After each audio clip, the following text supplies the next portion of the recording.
ดีค่ะตอนนี้เราอยู่กันที่พัทยานะคะแล้วก็วันนี้เรามางานอะไรนะซาชา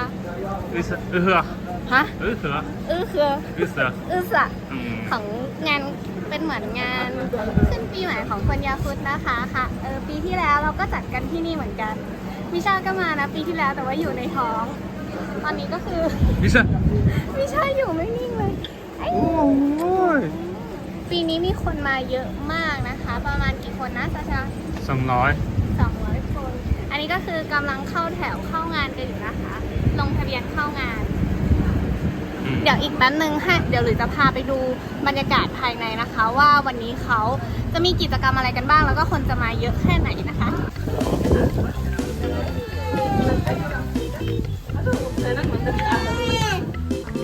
ปีนี้ก็ค่อนข้างจะคลึกคลื้นกว่าปีที่แล้วนะคะเพราะว่าปีนี้ไม่ได้มีแค่ชาวยาคุสเท่านั้นแต่ว่ายังมีชาวรัสเซียในเมืองอื่นๆเข้าร่วมงานด้วยนะคะและระหว่างรอคนลงทะเบียนเข้างานหลุยก็ป้อนข้าวมิชาไปพลางๆไม่งั้นเดี๋ยวจะมีเด็กโมโหหิวครั้งนี้ป้ากับแม่หลุยมาร่วมงานด้วยนะคะพาป้ากับแม่มาสัมผัสบรรยากาศงานฉลองวันที่กลางวันยาวนานที่สุดของปีที่เขาฉลองกันใหญ่โตบ้างก็บอกว่าเพราะวันนี้เสมือนวันปีใหม่ของเขาบ้างก็บอกว่าเพราะฤดูร้อนของยาคุสมันสั้นเลยจัดงานฉลองกันแบบแกรนริบบิ้นที่เราได้มาเสมือนเป็นการขอพรของเรานะคะคือเราสามารถขอพรผ่านริบบิ้นเส้นนี้แล้วก็ไปผูกไว้ที่เชือกได้และในวันงานเทพเจ้าก็จะลงมาที่เชือกเส้นนี้แล้วก็มาคอนเนคกับพรที่เราขอไว้นะคะ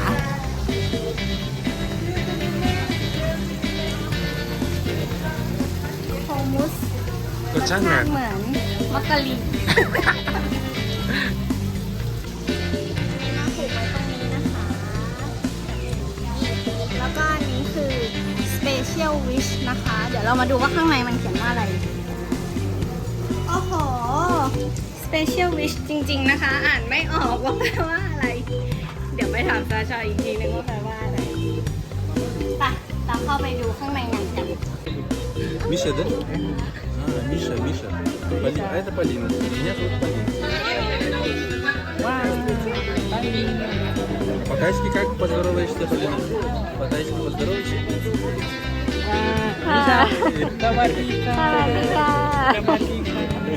สวัสดีครับ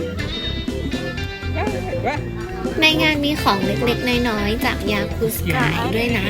กินยากินข้าวเขียวมาเนี่ย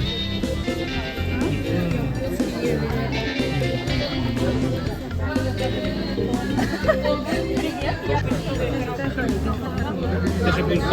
是从牛做的，那么是高贝里，那个是什么？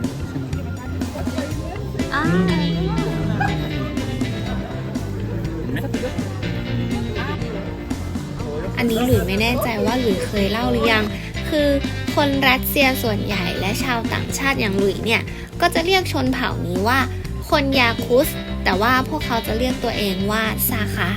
ซึ่งซาคาเนี่ยเป็นภาษายาคุสนะคะ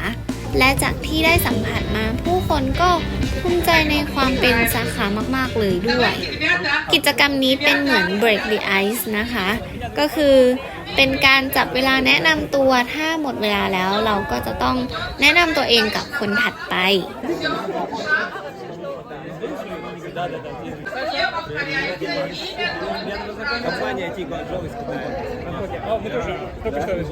หลังจากจบกิจกรรมนี้ก็เป็นพิธีเปิดงานอันนี้ก็เป็นการเล่นเครื่องดนตรี traditional ของชาวยาคุสนะคะแล้วก็มีการร้องเพลงอวยพรด้วย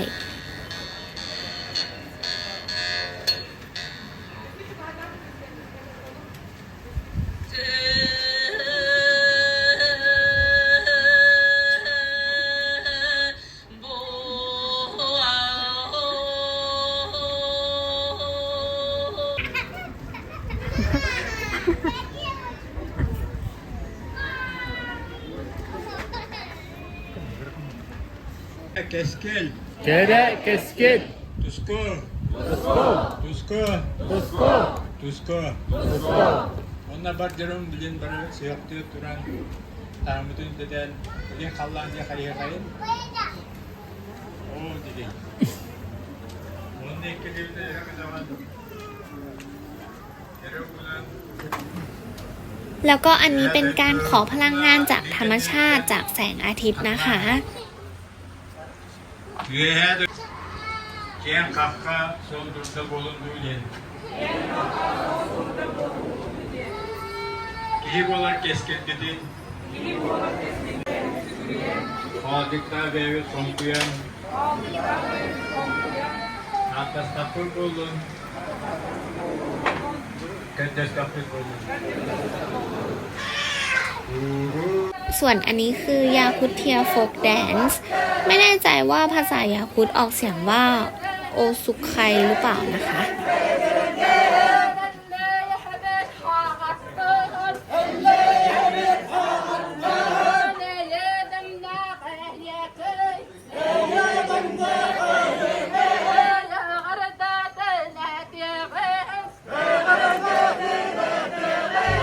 หลังจากนั้นก็เตรียมสถานที่กินอาหารกลางวันกัน อาหารกลางวันก็จะมีเนื้อย่างเนื้อม้าขนมปังปิราชกี้ต่างๆ สลัดที่เป็นแบบยาคุสไตล์นะคะ ก็คือจะทำอาหารมาแบ่งๆกันกินนะคะ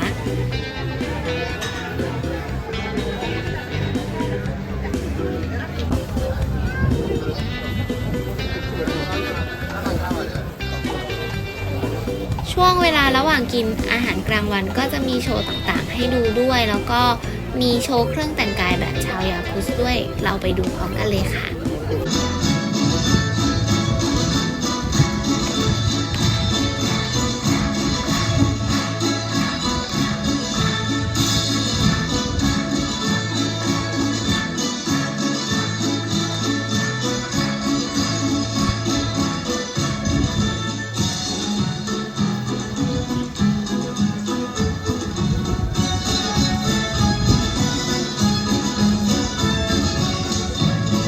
Ken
ลามัดสลามัด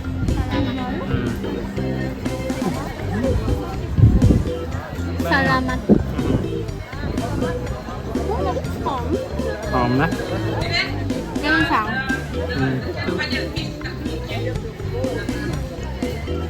อ๋อ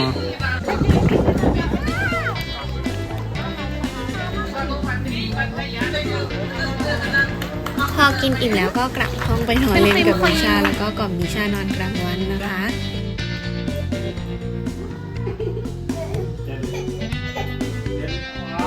สะพานโค้งสะพานโค้ง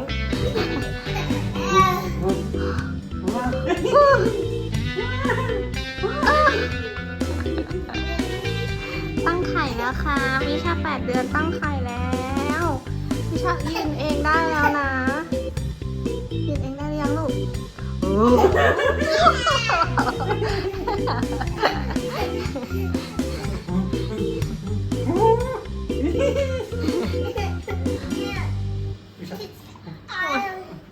ประมาณ4 โมงเราก็มาเริ่มทำกิจกรรมสปอร์ตที่ชายหาด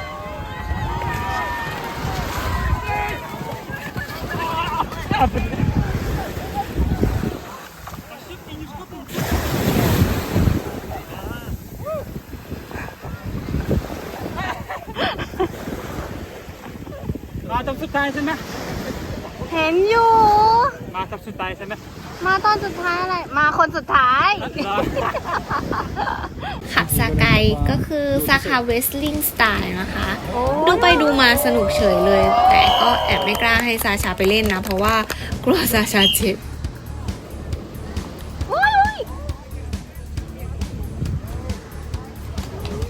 โคตรฟาด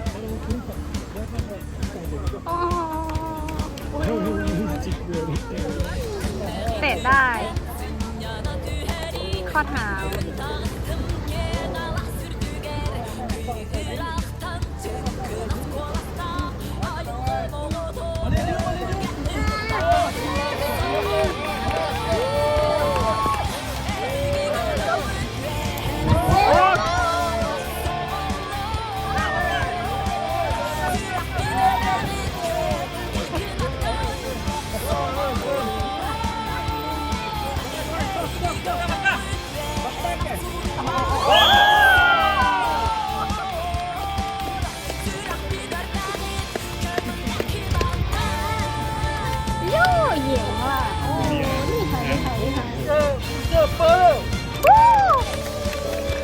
เข้ารอบ3นะ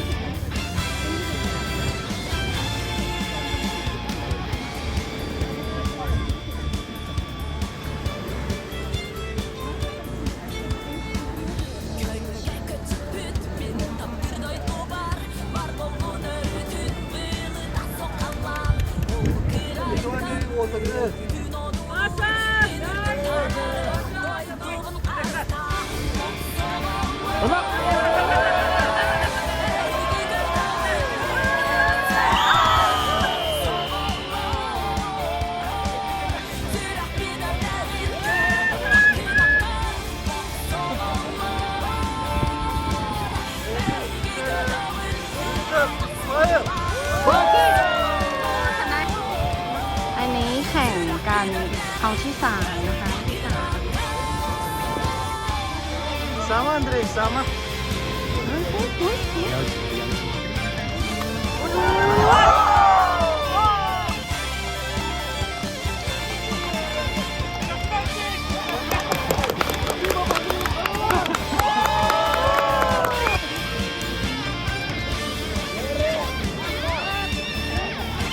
Bye-bye, cepat! อันนี้เป็นรอบไฟนอลนะคะชิงที่1และที่2โอ้ย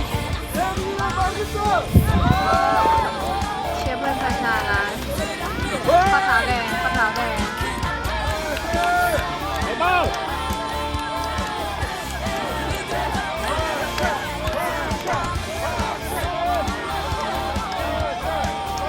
Tinggal kakak. ปลาชาปลาชาคือปลาเลือด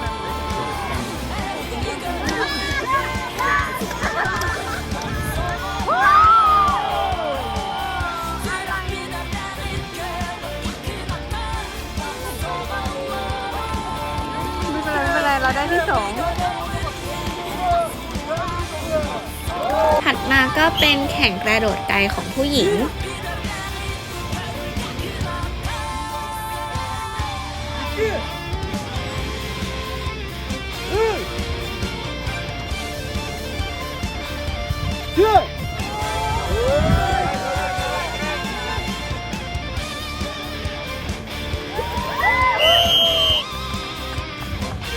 อันนี้เป็นแข่งยกของหนักซาชาบอกว่าที่ยาคุสเขาจะยกหินกันแต่ที่นี่ไม่มีก็เลยยกกระสอบทรายแทนไปก่อน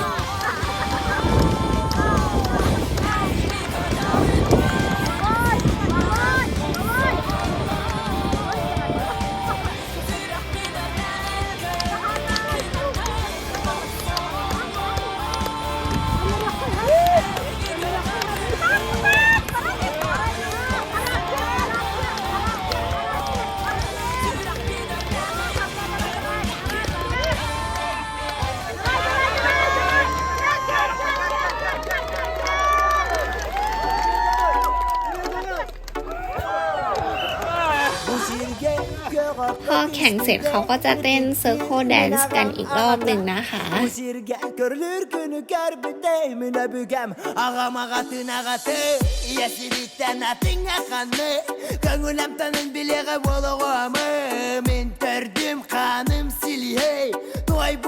สำหรับกิจกรรมช่วงเย็นที่โรงแรมอันนี้คือหาสาวๆที่มีผมยาวที่สุดคนยาคุสชอบไว้ผมยาวกันมากๆเหมือนเป็นวัฒนธรรมและเอกลักษณ์ของสาวๆชาวยาคุสเลยซาชาก็ไม่ค่อยชอบให้หลุยตัดผมแต่ว่าหลุยก็ตัดอยู่ดี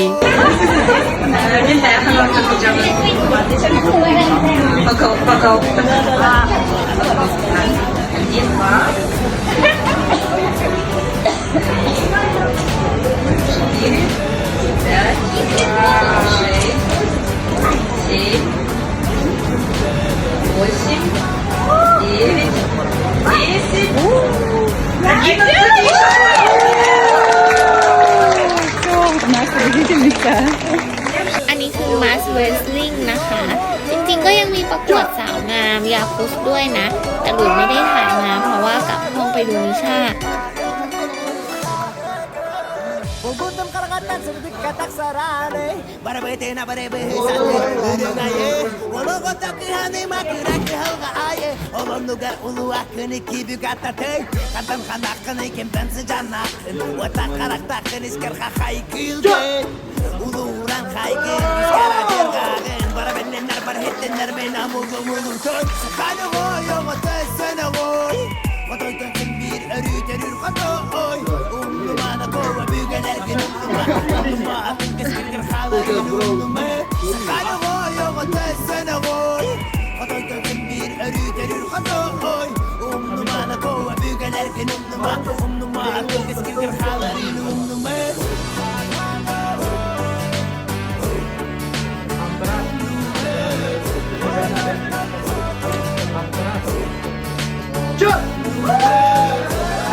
หลังจากนั้นก็มีพิธีมอบรางวัลสำหรับผู้ชนะการแข่งขันต่างๆ แล้วก็แยกย้าย ส่วนซาชาก็คือมาเปิดฟลอร์อยู่ต่อจนถึงเที่ยงคืนกว่าถึงจะกลับห้อง แล้วก็มีอีกส่วนหนึ่งที่เข้าห้องไปร้องเพลงเล่นกีตาร์กันจนถึงตี 3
บรรยากาศในงานของวันนี้ทั้งหมดนะคะ เป็นบรรยากาศรวมๆนะก็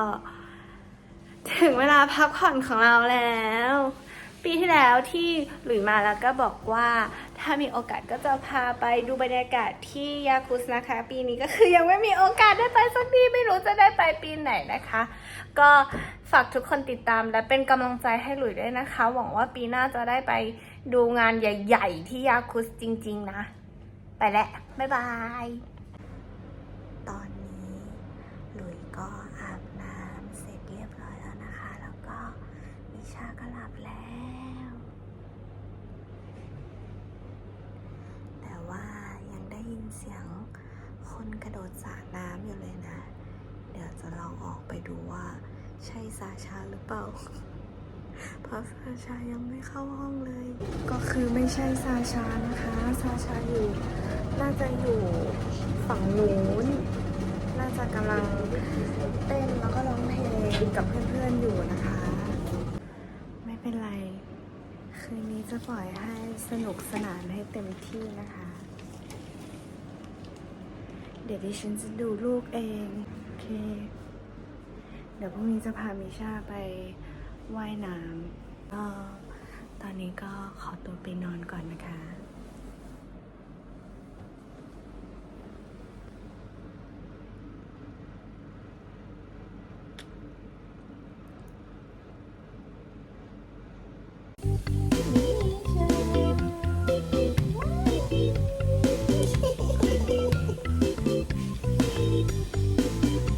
มิชาตื่นแล้วหลุยก็ลากซาชามาว่ายน้ำแต่เช้าเลยนะสงสารซาชาเหมือนกันเพราะว่ามิชาตื่นเช้าเกินไป แต่ว่า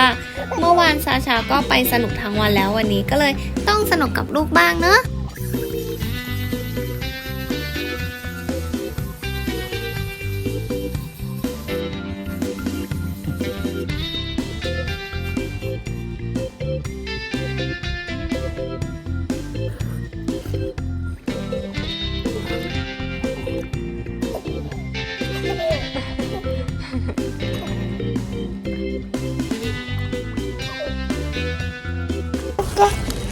มิชาอาบน้ำเสร็จเรียบร้อยแล้วครับผมช่วงนี้มิชากำลังสนุกอยู่กับการรื้อของนะคะนี่รื้อของในกระเป๋าโอเควันนี้ก็ขอจบคลิปแต่เพียงเท่านี้นะคะเดี๋ยวมาก็จะอาบน้ำแต่งตัวเหมือนกันแล้วเดี๋ยวรอซาชาอาบน้ำเสร็จก็รอซาชามาเปลี่ยนเดี๋ยวไม่มีคนดูมิชาไปแล้วบ๊ายบายมิชาชัวร์ปากกามิชาชัวร์ปากกา